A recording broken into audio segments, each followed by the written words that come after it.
Awit, Kabanata 75. Tayo na't lumapit kay Yahweh na Diyos.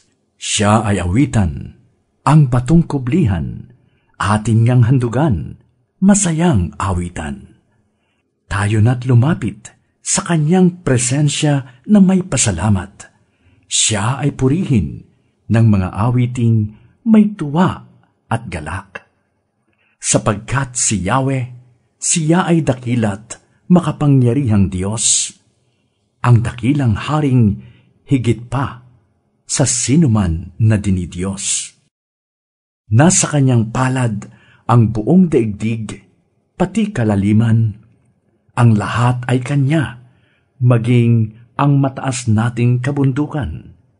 Kanya rin ang dagat at pati ang lupa na kanyang nilalang. Tayo na't lumapit, sa kanya'y sumamba at magbigay galang. Lumuhod sa harap ni Yahweh na siyang sa ati may lalang. Siya ang ating Diyos at tayo ang bayan sa kanyang pastulan. Mga tupang kanyang inaalagaan. At ngayon, kanyang salita'y ating pakinggan. Yang inyong puso'y huwag patigasin, tulad ng ginawa ng inyong magulang nang nasa Meriba sa ilang ng masa. Ako ay tinuksot, doon ay sinubok ng inyong magulang, bagamat nakita ang aking ginawang silang nakinabang. 40 taon sa inyong ninuno, ako ay nagdamdam.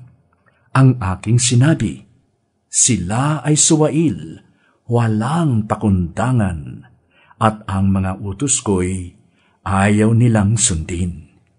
Kaya't sa galit ko, ako ay sumumpang hindi sila makakapasok at makakapagpahinga sa aking piling.